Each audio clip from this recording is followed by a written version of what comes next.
Assalamualaikum warahmatullahi wabarakatuh. Selamat pagi kawan FH. Senang sekali saya Dewi Candari kali ini mengisi podcast FHUB yang sangat berbahagia sekali. Podcast FHUB menghadirkan Profesor Dr. Rahmat Syafaat SHMSI. Selamat pagi Prof. Selamat pagi. Assalamualaikum, sehat nggak Prof? Waalaikumsalam, alhamdulillah sehat. Alhamdulillah. Senang sekali podcast FHUB berkesempatan untuk mengundang Prof. Rahmat Syafaat, begitu saya memanggil. Beliau adalah guru besar bidang lingkungan dan sumber daya alam. Baik, Prof, izin. Pada tema kali ini kita akan membahas tentang urgensi keberadaan undang-undang anti-oligarki dalam tata kelola lingkungan hidup dan sumber daya alam yang berkelanjutan dan anti korupsi. Kita tahu beberapa waktu lalu Indonesia mengalami bencana alam yang luar biasa, nggih Prof. Banjir saudara-saudara kita dan mungkin sampai sekarang masih dalam proses pemulihan begitu. Nah, ini sangat menarik mengingat Prof. Rahmat Syafaat seringkali menyuarakan mengenai dampak-dampak lingkungan yang luar biasa. Hasil dari kebijakan-kebijakan yang mungkin perlu kita koreksi begitu, Prof. Kita ambil satu tema pada pagi hari ini tentang oligarki. Saya mohon pencerahan dari Prof. Rahmat Syafaat. Bagaimana kemudian Prof. Rahmat Syafaat mengkonsepkan oligarki ini dalam konteks tata kelola sumber daya alam di Indonesia? Monggo, Prof. Ya, isu ini memang cukup mengemuka dalam 10 bahkan 20 tahun terakhir ini. Ketika kita memahami bahwa sumber daya alam yang kita miliki dan lingkungan hidup yang dipunyai oleh negeri ini ternyata tidak mampu memberikan kesejahteraan pada rakyatnya sebagaimana pesan konstitusi pasal 33 ayat 3. Memang sumber daya alam sudah dikuasai negara, tetapi kegunaan sebesar-besarnya untuk kemakmuran rakyat itu tidak tercapai. Nah, kenapa tidak tercapai? Karena sumber daya alam yang ada itu dalam perkembangannya membangun sebuah sistem tersendiri dalam tata kelolanya, yaitu sistem yang oligarki.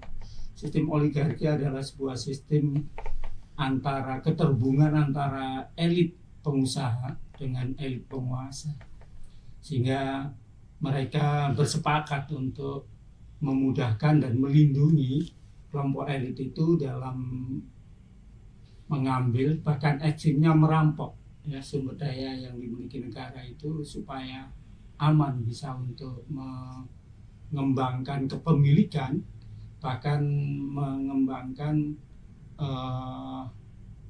tumpukan-tumpukan sumber daya yang dimiliki tanpa adanya gangguan dari pihak ketiga, terutama dari masyarakat maupun dari kekuasaan lain yang tidak sependapat dengan kelompok elit ini.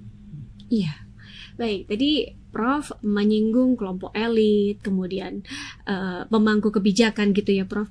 Berarti di sini ada peran, tentunya peran penguasa, gitu, Prof, untuk kemudian mengelola kebijakan lingkungan. Nah, kemudian Prof, dalam perspektif hukum sumber daya alam dan politik hukum, bagaimana oligarki ini kemudian mempengaruhi proses pengambilan kebijakan di bidang lingkungan, Prof? Iya, sebenarnya Indonesia memiliki undang-undang tentang tata kelola lingkungan maupun tata ruang dan sebagainya. Tetapi dalam perspektif kesejarahan kita bisa tahu bahwa keberadaan undang-undang itu tidak cukup kuat atau tidak cukup mampu melawan apa yang harus dilakukan dan dilakukan oleh oligarki. Jadi undang-undang lingkungan hanya sebagai politik keberadaannya aja ada, tetapi mereka tidak mampu ditegakkan ketika menghadapi kekuatan elit oligarki. Misalkan saja ya, di era Soeharto, ya. Pada awal Soeharto menjadi presiden, itu langsung tahun 67 sudah membuka ruang bagi oligarki masuk ke Indonesia untuk memilih penguasaan sumber daya alam dan lingkungan hidup yang mana yang akan dikelola, yaitu dengan undang-undang terkait dengan penanaman modal asing.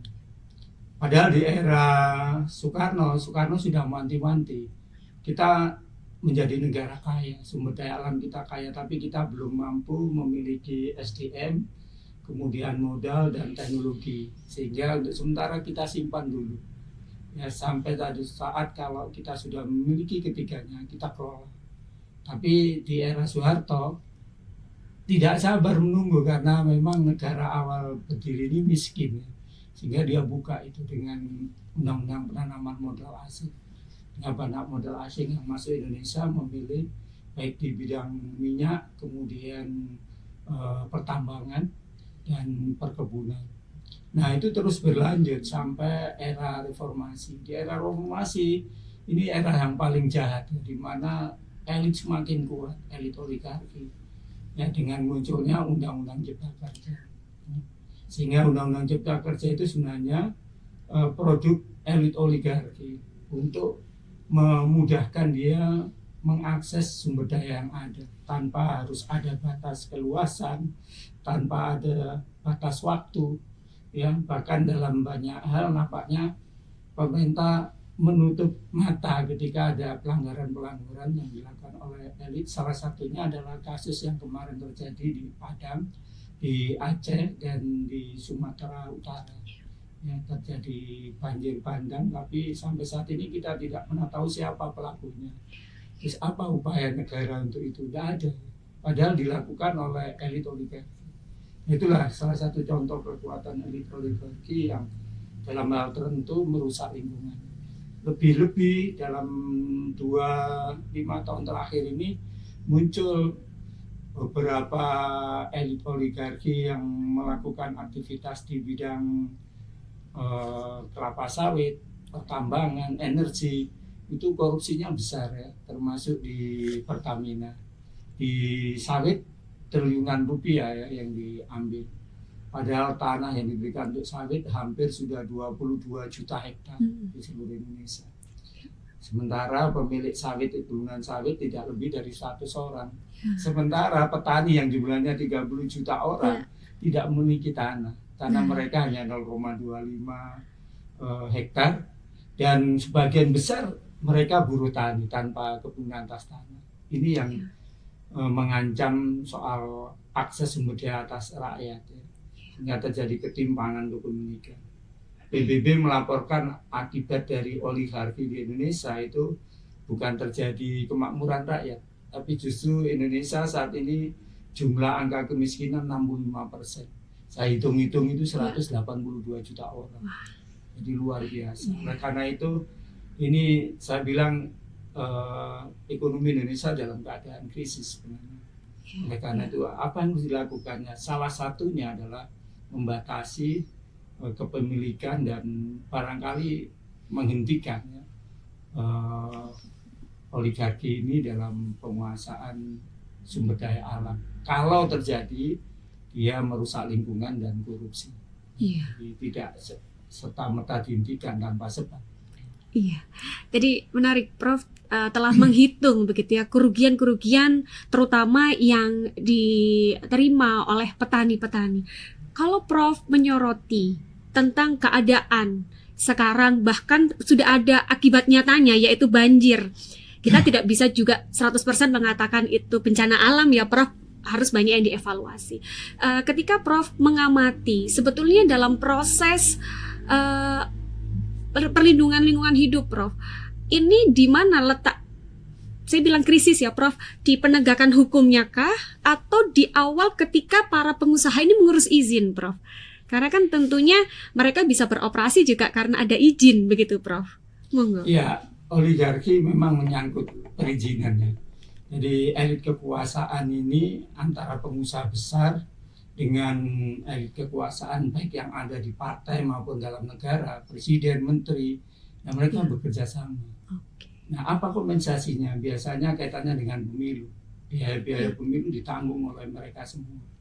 Sehingga dengan demikian mereka semakin kuat. Kuatnya di mana? Ya karena dia dilindungi terus oleh undang-undang dan oleh penguasa yang memang mendapatkan keuntungan dari relasi itu. Ya, misalkan saja yang terjadi di perkebunan sawit, ya, itu hanya tidak lebih dari 100 dan 100 orang itu bukan orang Indonesia, tapi banyak orang Malaysia dan Singapura. Iya. Tapi diberi tanah hampir 22 juta hektar. Luar biasa. Anda tahu 22 juta hektar itu seluas 1/3 kali Pulau Jawa. Luar biasa. Luar biasa. Iya. Sehingga dalam konteks ini kita bisa melihat bahwa hutan di Indonesia itu saat ini sudah menghadapi deforestasi yang luar biasa untuk tambang dan untuk sawit. Ya. Sehingga masyarakat adat maupun masyarakat lokal yang dulunya sebelum ada pengusaha oligarki itu menguasai lahan-lahan itu, ya, dan menggunakan lahan-lahan itu untuk kepentingan-kepentingan dalam konteks kearifan lokal mereka, ya, tapi tidak dihabisi, tapi dalam konteks kearifan dijaga betul. Tapi begitu oligarki masuk, habis hak-hak mereka tergerus oleh oligarki ini, sehingga masyarakat adat, masyarakat lokal, Petani, petani, nelayan saat ini tidak memperoleh hak, ya. Iya. Sementara kalau kita melihat ada negara di dunia ini, Chili, kemudian ada di Eropa itu satu negara yang cukup kuat, ya. Dia memiliki keteraturan dalam mengelola sumber daya, kemudian beberapa yang lain.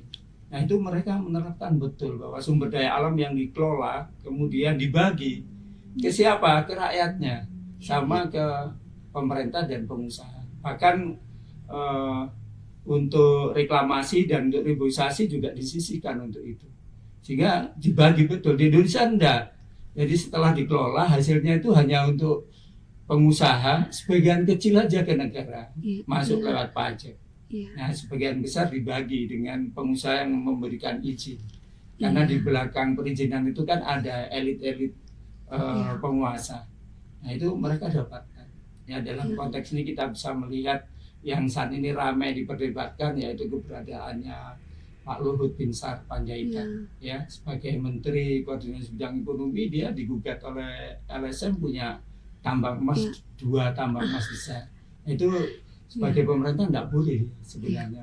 Tapi dalam persidangan, ya, yang dimenangkan Luhut. Katanya Luhut nggak punya tambang, padahal ada, ya, kalau kita lihat ada tambang yang dimiliki. Nah, hal semacam ini mestinya sudah harus dihentikan, ya, supaya negeri ini tidak habis kekayaannya dihabisin oleh para oligarki. Iya. Luar biasa data-data yang Prof tadi sudah sajikan, ya Prof, ya.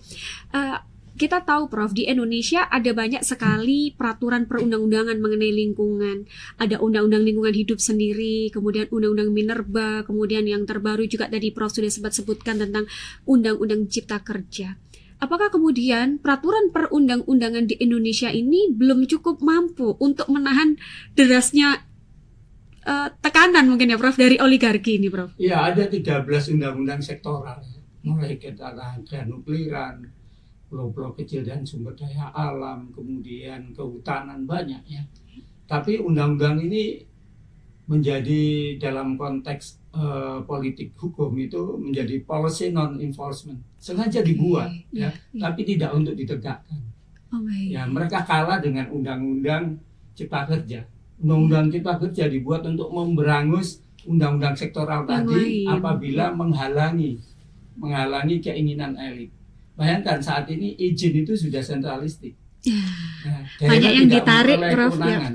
Daerah hanya dapat apa dalam tata kelola lingkungan hidup dan pertambangan serta perkebunan? Hanya mendapat suatu konflik, ya. Kalau ada perusahaan besar masuk, mesti konflik, ya. Karena perebutan hak atas kuasa sumber daya tadi. Pengelolaan. Ya, yang kedua, pencemaran. Tidak ada tambang yang tidak mencemari. Hampir semuanya mencemari, mulai dari Murawali, kemudian Freeport, semuanya mencemari. Ya, hanya dapat itu, tapi uangnya ditarik Jakarta. Karena izinnya ada di Jakarta. Mereka bermain dengan pengusaha-pengusaha besar yang memohon izin. Nah, dalam konteks inilah undang-undang sektoral tadi hanya menjadi policy non-enforcement. Kebijakannya ada, tapi tidak untuk ditegakkan. Ya, cuma jadi pajangan aja. Jadi ini yang menyebabkan bahwa Indonesia menghadapi situasi krisis yang dilakukan oleh pengusaha-pengusaha besar yang tanpa memperhatikan keberlanjutan lingkungan, dan bahkan dalam proses tata kelolanya banyak terjadi unsur korupsi. Ya, saya sudah hitung ya, itu hampir 5.000 triliun yang dikorupsi. Sementara anggaran pendapatan negara kita hanya 3.000 triliun. Iya, defisit ya, Prof. Iya, malah banyak yang dikorupsi. Iya. Ya, Pertamina aja hampir 1.000 triliun. Ya. Iya. Padahal di Iran, negara penghasil minyak, hanya minyak warga negara beli cuma 1.500. Iya. Bisa kita 16.000 sekarang. 16.000. Jadi ini kan tidak fair. Iya. Kenapa begitu ya? Memang dikuasai oleh perusahaan asing semuanya, dan kita tidak mampu mengelola sendiri. Harusnya kita kelola sendiri, proses setelah di ekstraksi, kemudian diolah, baru dijual. Kita enggak, mentahan itu dijual. Iya. Minyak mentah dijual ke Singapura. Akhirnya kita beli dari Singapura lebih mahal. Iya. Padahal produksinya sebenarnya di Indonesia. Di sini. Anda tahu di Bojonegoro. Iya. Wah, luar biasa. Siapa yang mengelola? Tapi yang mengelola perusahaan asing juga. Iya. Ya, hampir 3 kecamatan di Bojonegoro itu mengandung muatan minyak, ya. Sehingga 3 kecamatan di Bojonegoro harus dialihkan penduduknya karena airnya, sumur-sumurnya Terkontaminasi. sumur minyak. Sebetulnya kalau kita lihat, kalau memang itu ini bisa sangat kaya sekali di Prof, pemerintah daerah bahkan, karena memang setelah Undang-Undang Cipta Kerja banyak perizinan yang dulunya kewenangan pemerintah daerah ditarik ke pemerintah pusat. Gitu. Prof, tadi Prof mengatakan peraturan perundang-undangan sektoral yang tadi Prof sebutkan tadi itu seperti ya dia ada tapi tidak untuk ditegakkan begitu ya Prof. Maka kemudian Prof memiliki semangat untuk kemudian ini harus ada undang-undang anti oligarki begitu. Menurut Prof Rahmat Safaat, undang-undang anti oligarki yang gagasan dari Prof ini nanti akan memuat seperti apa Prof? Muatannya? Ya, ada materi muatannya, antara lain satu, keluasan hak guna usaha yang dilepas. Ya, saat ini tidak ada batas, jutaan hektar. Harusnya dibatasi. Iya. Kemudian lamanya waktu, di era Jokowi gila-gilaan 90 tahun.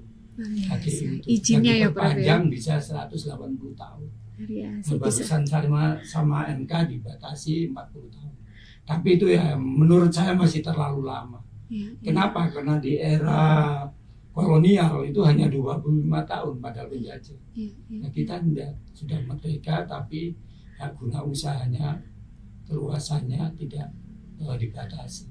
Nah, itu ke depan harus dibatasi. Dan kemudian harus ada sanksi bagi mereka yang ngelola menimbulkan pencemaran. Kemudian dalam pengelolaan dia korupsi, ya, harus dicegah dan dibatasi. Kita sekarang lihat kasus korupsi di pertambangan timah. Ya, itu hampir 300 triliun. Tapi yang ditahan masih 1 orang. Ya, Harvey Muiz. Ya, sementara pelakunya banyak. Ya, ini tidak terbuka. Ya. Yang ke depan harus dilakukan. Kemudian kontrol masyarakat harus diberi akses. Ya. Ini pengusaha siapa yang ngelola, berapa luas, ya, berapa lama, masyarakat tahu itu. Ya, masyarakat selama ini nggak tahu. Tiba-tiba dia harus pergi tersisih karena ada pengusaha yang masuk ke wilayahnya. Dia tersisih. Nah, dalam konteks inilah maka tidak bisa dibiarkan. Kinerja yang sangat buruk seperti itu yang mengakibatkan kerusakan lingkungan, kemiskinan, degradasi sumber daya dan seterusnya, ya harus dihentikan. Ya, salah satunya dengan ya meskipun harusnya undang-undang yang ada itu ditegakkan, dengan kemudian menggagas adanya undang-undang baru karena undang-undang yang ada nggak mampu menyentuh mereka. Ya, harus ada undang-undang oligarki yang bisa menyentuh mereka, dan semangat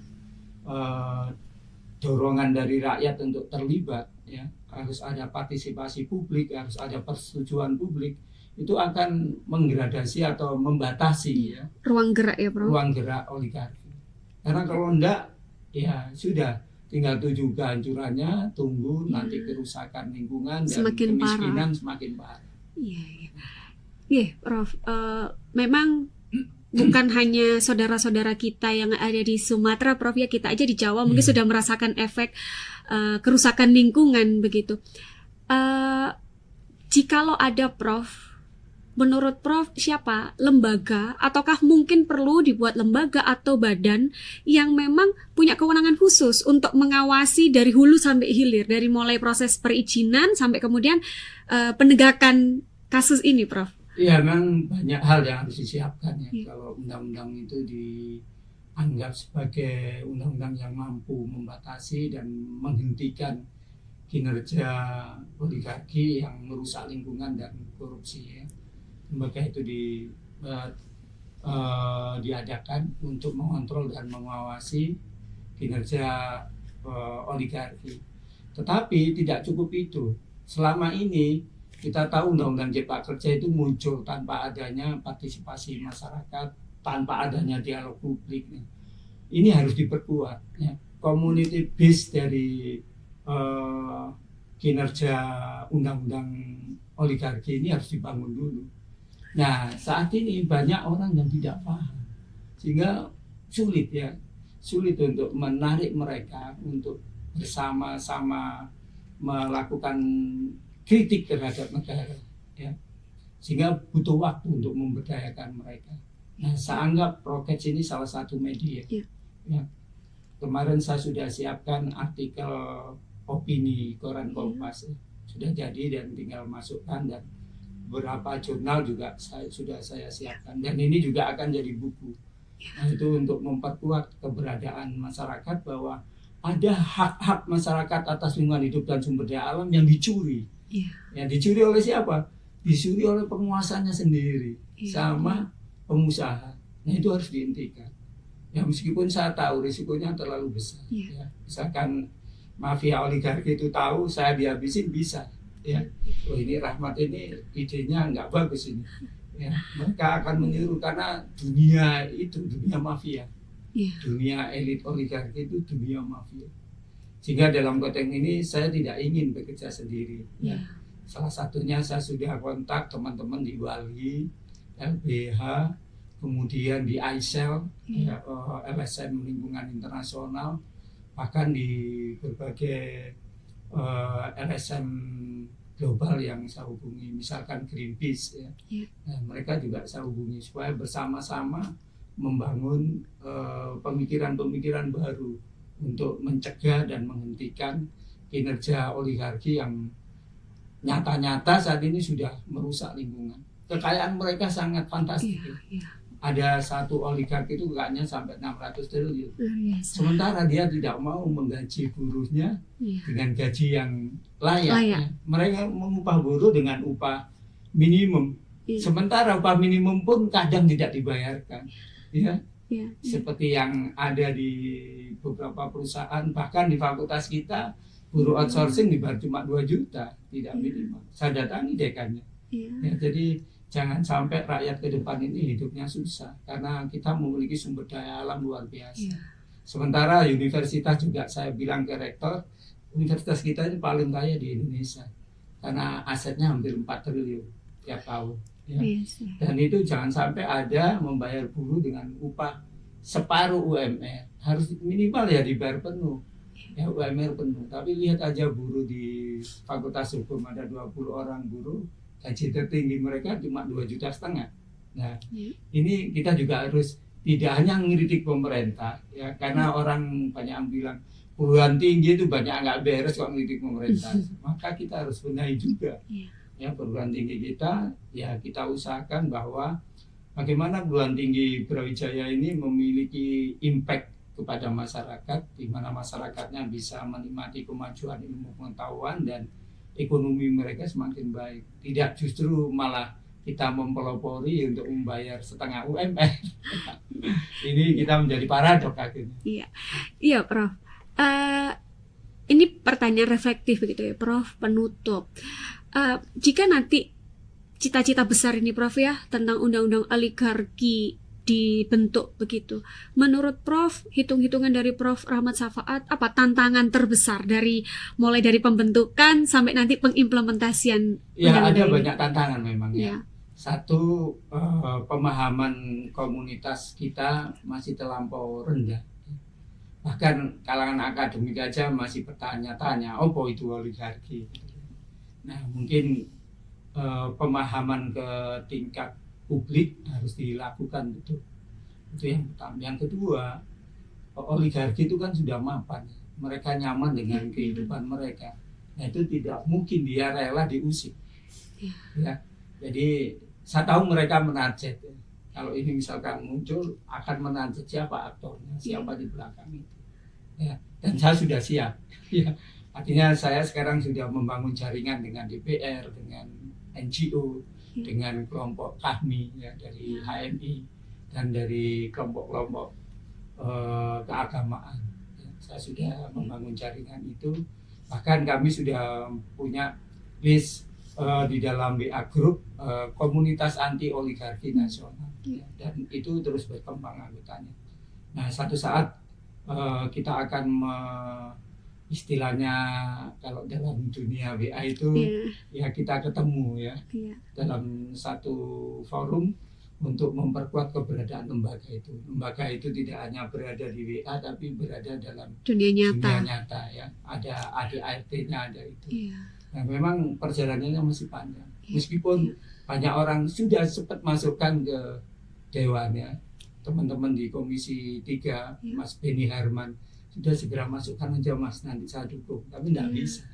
Ya, ini nanti keberadaannya seperti undang-undang Cipta Kerja tanpa konsultasi publik, tanpa pemberdayaan komunitas, tiba-tiba ada. Nah, mereka akan bertanya-tanya juga, ini apa lagi ini? Ya? Ada apa lagi? Mereka nggak paham. Jadi proses pemberdayaan pemahaman publik harus diutamakan. Ketika mereka menyadari, iya ada hak saya, masih ada waktu. Karena kalau ini kita biarkan ada waktu, saya hitung sampai 15 tahun habis sumber daya ini. Kenapa habis? Karena teknologi yang digunakan oleh pengusaha itu canggih sekarang. Yang ngabisi sumber daya yang ada di Papua misalkan. Itu Anda tahu di Papua itu hampir tiap tahun dapat 300 triliun dari pengelolaan tambang Papua aja. Padahal tambang emas di Indonesia banyak. Nah, sementara yang dikorupsi banyak sehingga masuk ke negara sedikit. Yang masuk ke negara Anda tahu cuma 250 triliun. Padahal 8.000 triliun itu. Tidak sampai sementara yang banyak masuk APBN itu malah dari pajak. Sehingga negara menekan rakyatnya untuk membiayai pembangunan bangsa ini. Berapa dari rakyat? 1.750 triliun. Nggak imbang. Tambang yang dapat besar hanya masuknya 250 triliun. Rakyat yang nggak dapat apa-apa malah masuk lebih banyak. 1.750 triliun. Ini sebuah ketidakadilan. Luar biasa. Data-data yang Prof sajikan memang membuka paradigma pengetahuan baru bagi kawan FH yang ada di rumah. Baik, satu terakhir Prof, closing statement dari Prof terkait dengan rencana undang-undang anti oligarki ini. Mungkin ada nanti pemangku kebijakan yang mungkin juga melihat podcast ini, monggo silakan Prof. Ya, saya berharap memang satu dari DPR ya. Saya sudah menghubungi teman-teman di sana, salah satunya Beni Harman. Nah, yang kedua, saya sebenarnya mengingatkan Presiden dulu. Karena kekuasaan terbesar di negeri itu ada di Presiden. Ya, saya sudah buatkan. Tetapi Brawijaya yang mengirim. Tapi respon Brawijaya terlalu lambat. Sudah ada bukunya, kritik dan rekomendasi buat Presiden Prabowo. Kita sudah buat bukunya. Tapi sampai sekarang belum terkirim. Hanya akan terus. Ya kami akan kirim Pak Rahmat. Nah, ini kan kewenangan Anda dari Dewan Profesor yang ngirim. Kebetulan saya memang berada di Komisi B. Komisi yang tugasnya mengkritik dan merekomendasi apa yang dilakukan oleh negara. Kalau ada salahnya. Nah, jadi buku ini belum kirim ke sana.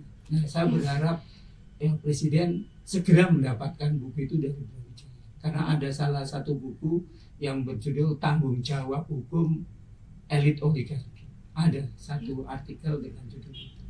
Nah, buku ini adalah tidak lanjut dari buku yang pertama. Siap. Baik, terima kasih Prof. Rahmat Safaat telah berkenan hadir memberikan pencerahan bagi kawan Eva, bagi saya terutama banyak berdiskusi dengan Prof, kemudian kawan Eva yang ada di rumah. Semoga cita-cita besar ini bisa terwujud Prof, nanti insya Allah 5-10 tahun lagi undang-undang anti oligarki ini kemudian bisa disahkan. Terima kasih, semoga bermanfaat untuk kawan Eva di rumah.